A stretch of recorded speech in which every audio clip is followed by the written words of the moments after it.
हजारों साल पहले जब दुनिया में न कोई ब्यूटी पार्लर था, न कोई सीरम था, न कोई हाइलाइटर था, तब भी भारत की रानियां इतनी खूबसूरत होती थीं कि उनकी तुलना चांद से की जाती थी।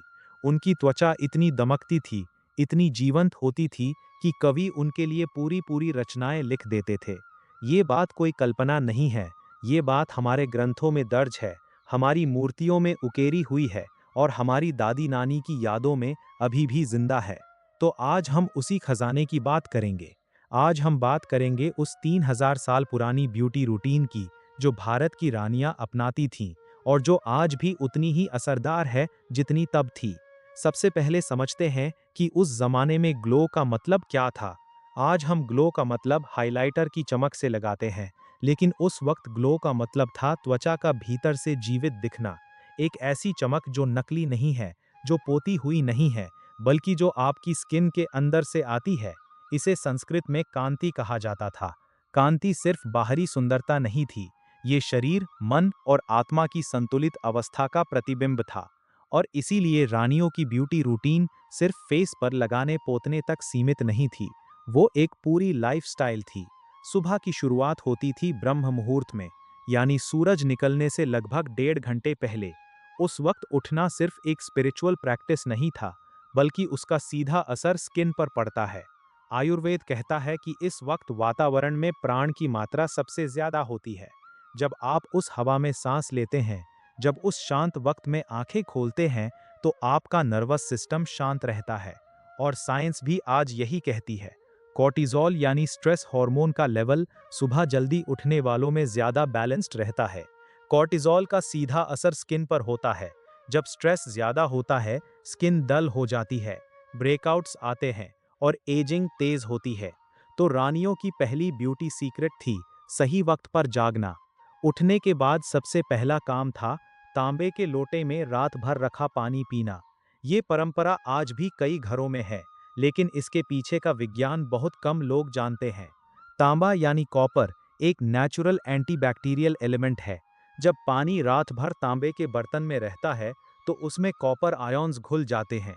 ये आयॉन्स शरीर में जाकर मेलानिन प्रोडक्शन को रेगुलेट करते हैं, यानी स्किन टोन को इवन बनाते हैं।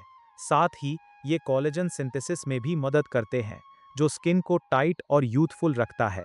खाली पेट इस पानी को पीने से डाइजेशन सुधरता है, और जब आपका गट हेल्दी होता है, तो आपकी स्किन ऑटोमेटिकली ग्लो करने लगती है।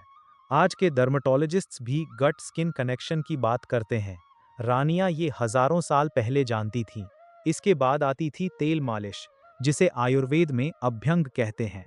ये सिर्फ बॉडी मसाज नहीं थी, ये एक रिचुअल था, एक थेरेपी थी। रानियों के लिए खास तेल तैयार किए जाते थे। नारियल के तेल में या तिल के तेल में हल्दी, चंदन, केसर, रोज पेटल्स और कई जड़ी बूटियां हफ्तों तक इन्फ्यूज की जाती थीं। इस तेल को गुनगुना करके पूरे शरीर पर सर्कुलर मोशंस में लगाया जाता था, खासकर फेस, नेक और स्कैल्प पर। अभ्यंग के फायदे आज साइंस ने भी कंफर्म किए हैं। वार्म ऑयल मसाज से स्किन का ब्लड सर्कुलेशन बढ़ता है, लिम्फेटिक ड्रेनेज होता है और स्किन सेल्स को न्यूट्रिएंट्स मिलते हैं। तिल का तेल नेचुरल एसपीएफ के साथ आता है और इसमें सेजामोल नाम का एंटीऑक्सीडेंट होता है, जो फ्री रेडिकल से स्किन को प्रोटेक्ट करता है। नारियल का तेल लॉरिक एसिड से भरपूर है, जो स्किन बैरियर को स्ट्रॉन्ग करता है। अभ्यंग के बाद आता था उबटन। उबटन ये शब्द सुनते ही मन में एक हल्दी चंदन की खुशबू आ जाती है, लेकिन रानियों का उबटन बहुत ज्यादा एलैबोरेट होता था। उसमें बेसन होता था, जो स्किन का डेड सेल्स हटाता है और प्रोटीन से नरिश करता है। हल्दी होती थी, जिसमें करक्यूमिन होता है, एक ऐसा कॉम्पाउंड जो एंटी इन्फ्लेमेटोरी भी है, एंटीबैक्टीरियल भी है और स्किन को ब्राइट भी करता है। चंदन पाउडर होता था, जो स्किन को कूल करता है, पोर्स को टाइट करता है और एक नेचुरल ग्लो देता है। गुलाब जल होता था, जो टोनर का काम करता है और स्किन का पीएच बैलेंस करता है। केसर होता था, जो स्किन में मेलानिन को रेगुलेट करता है और फेस पर एक गोल्डन रेडियंस लाता है। दूध या मलाई होती थी, जिसमें लैक्टिक एसिड होता है, जो जेंटल एक्सफोलिएशन करता है। ये सब मिलाकर एक पेस्ट बनाया जाता था, शरीर और चेहरे पर लगाया जाता था, सूखने दिया जाता था और फिर हल्के हाथों से रगड़कर उतारा जाता था। इस एक उबटन में आज के क्लेंजर, एक्सफोलिएटर, सीरम और मास्क सबके काम होते थे। नहाने का पानी भी सादा नहीं होता था, उसमें नीम के पत्ते उबाले जाते थे, जो स्किन इन्फेक्शन से प्रोटेक्ट करते हैं। गुलाब की पंखुड़ियाँ डाली जाती थीं, जिनसे रोज़ वाटर बनता है और स्किन हाइड्रेटेड रहती है। कभी कभी दूध भी मिलाया जाता था। जैसा क्लियोपैट्रा के बारे में मशहूर है, वैसे ही भारत की रानियां भी मिल्क बाथ्स लेती थी। नीम का पानी आज भी डर्माटोलॉजिस्ट्स एक्नी प्रोन स्किन के लिए रेकमेंड करते हैं। गुलाब जल को आज लग्जरी स्किन केयर ब्रांड्स अपने प्रोडक्ट्स में डालते हैं और हज़ारों रुपए में बेचते हैं। रानियां ये सब नेचुरली बिना किसी केमिकल्स के डेली रूटीन में यूज़ करती थीं। नहाने के बाद फेस पर चंदन का लेप लगाया जाता था। शुद्ध चंदन को पत्थर पर घिसकर पेस्ट बनाई जाती थी। ये एक मेडिटेटिव प्रोसेस भी था। उस पेस्ट को फेस पर लगाकर कुछ देर रखा जाता था। चंदन स्किन टेम्परेचर को कम करता है, रेडनेस हटाता है और एक सटल ग्लो देता है। इसमें अल्फा सैंटालॉल होता है, जो एंटी एजिंग प्रॉपर्टीज रखता है। और इसकी खुशबू, वो खुशबू सिर्फ प्लेजेंट नहीं होती, वो कॉर्टिजल को भी रिड्यूस करती है, एंजाइटी को कम करती है। एरोमाथेरेपी आज का साइंस है, लेकिन चंदन की खुशबू का उपयोग भारत में हजारों साल से हो रहा है। केसर की बात करें तो ये सिर्फ खाने में नहीं, बल्कि स्किन के लिए भी इस्तेमाल होता था। रात को दूध में केसर भिगोकर रखा जाता था और सुबह उस केसर दूध को फेस पर लगाया जाता था। केसर में क्रोसिन और सैफ्रेनाल जैसे कॉम्पाउंड्स होते हैं, जो स्किन को ब्राइटन करते हैं, हाइपर पिगमेंटेशन कम करते हैं और स्किन को एक वार्म ग्लो देते हैं। आज international luxury brands saffron skin care products बना रहे हैं और उन्हें रेवोल्यूशनरी बता रहे हैं, जबकि भारत में ये ट्रेडिशन 3000 साल पुरानी है। आँखों की देखभाल के लिए काजल का इस्तेमाल होता था, लेकिन वो आज का केमिकल फिल्ड काजल नहीं था, वो घर में बनाया जाता था। घी का दिया जलाकर उसकी काली होती हुई थाली पर जो कालिख जमती थी, उसे इकट्ठा किया जाता था। उसमें थोड़ा सा शुद्ध घी या कास्टर ऑयल मिलाया जाता था। ये काजल आँखों को न सिर्फ सुंदर बनाता था, बल्कि उन्हें प्रोटेक्ट भी करता था, डस्ट से, स्ट्रॉन्ग सनलाइट से और इन्फेक्शन से।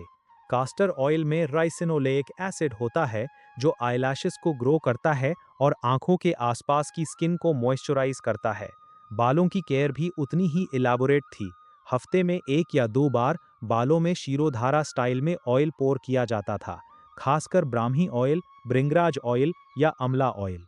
ब्राह्मी ब्रेन को काल्म करती है और हेयर ग्रोथ बढ़ाती है। भृंगराज को केशराज कहते हैं, यानी बालों का राजा। ये प्रीमेच्योर ग्रेइंग रोकता है, हेयर फॉल कम करता है और स्काल्प को नरिश करता है। आंवला आंवला विटामिन सी का सबसे कॉन्सेंट्रेटेड नेचुरल सोर्स है। इसका ऑयल बालों को घना, काला और मजबूत बनाता है। इन तेलों से की गई हेड मसाज ब्लड सर्कुलेशन बढ़ाती है, जिससे हेयर फॉलिकल्स एक्टिवेट होते हैं। बालों में लगाने के लिए शिकाकाई और रीठा का इस्तेमाल होता था, जो आज के हार्श शैम्पूस की जगह काम करते थे। शिकाकाई नेचुरली माइल्ड है, इसका पीएच स्काल्प के पीएच के बहुत करीब है। ये बालों को क्लीन करता है बिना उनकी नेचुरल ऑयल्स छीने। रीठा नेचुरल सैपोनिन्स से भरपूर है, जो जेंटल लैदरिंग एजेंट हैं। इनसे बाल धोने के बाद एक नेचुरल शाइन आती है, जो किसी भी केमिकल कंडीशनर से बेहतर है। लेकिन रानियों की सबसे बड़ी ब्यूटी सीक्रेट थी उनका खान पान। आयुर्वेदा का एक फंडामेंटल प्रिंसिपल है, आहार ही औषध है। जो आप खाते हैं, वो सीधे आपकी स्किन पर दिखता है। रानियों के डाइट में हमेशा घी शामिल होता था। घी को लेकर आधुनिक दुनिया ने बहुत कंफ्यूजन बनाई, लेकिन शुद्ध गाय का घी butyric acid, omega fatty acids और फैट सॉल्यूबल विटामिन्स का खजाना है। ये इंटरनली स्किन को मॉइस्चराइज करता है, जॉइंट्स को ल्यूब्रिकेट करता है और ब्रेन को नरिश करता है। जो लोग डेली थोड़ा घी खाते हैं, उनकी स्किन नेचुरली ग्लो करती है। हल्दी वाला दूध, गोल्डन मिल्क, जिसे आज पश्चिम में टर्मरिक लाटे कहकर बेचा जाता है, वो रोज रात को रानियों की रूटीन का हिस्सा था। गर्म दूध में हल्दी, काली मिर्च और कभी-कभी केसर मिलाकर पीना, ये इन्फ्लेमेशन को कम करता है, नींद को बेहतर बनाता है और स्किन को रिपेयर करने का मौका देता है। रात को अच्छी नींद, ब्यूटी स्लीप, ये कोई क्लीशे नहीं है। नींद के दौरान बॉडी ग्रोथ हार्मोन रिलीज करती है, जो स्किन सेल रिपेयर करती है। इसीलिए रानियों के लिए रात को समय पर सोना भी उतना ही जरूरी था, जितना सुबह का उबटन। त्रिफला, हरड़, बहेड़ा और आंवला का मिश्रण ये रानियों का डेली सप्लीमेंट था। ये तीनों मिलकर गट को क्लीन करते हैं, लिवर को डिटॉक्स करते हैं और एंटीऑक्सीडेंट्स से भरपूर हैं। जब शरीर अंदर से साफ होता है तो स्किन पर कोई दाग नहीं आता, कोई डलनेस नहीं होती। त्रिफाला आज भी आयुर्वेदिक स्टोर्स में मिलता है और आज के न्यूट्रिशनल साइंस ने भी इसके बेनिफिट्स को वेरीफाई किया है। योगा और प्रकृति के साथ समय बिताती थी। स्ट्रेस ये स्किन का सबसे बड़ा दुश्मन है। जब मन शांत होता है, जब आप खुश होते हैं, जब आपके रिलेशनशिप्स हेल्दी होते हैं, तब एक अलग ही ग्लो आती है चेहरे पर। वो ग्लो जो किसी क्रीम से नहीं आती, उसे संस्कृत में तेज कहते हैं, एक आंतरिक आभा जो बाहर झलकती है। तो ये था 3000 साल पुराना वो तरीका जिससे भारत की रानियां अपनी स्किन को ग्लो करती रखती थीं। कॉपर वाटर, तेल मालिश, उबटन, चंदन, केसर, काजल, ब्राह्मी ऑयल, शिकाकाई, घी, हल्दी वाला दूध, त्रिफला, प्राणायामा और मन की शांति, ये सब मिलकर एक ऐसी ब्यूटी बनाती थीं जिसे वक्त नहीं छू सकता था। सबसे अच्छी बात ये है कि ये सब चीजें आज भी आपके आसपास हैं, आपकी रसोई में, आपके बाजार में। बस जरूरत है उन्हें पहचानने की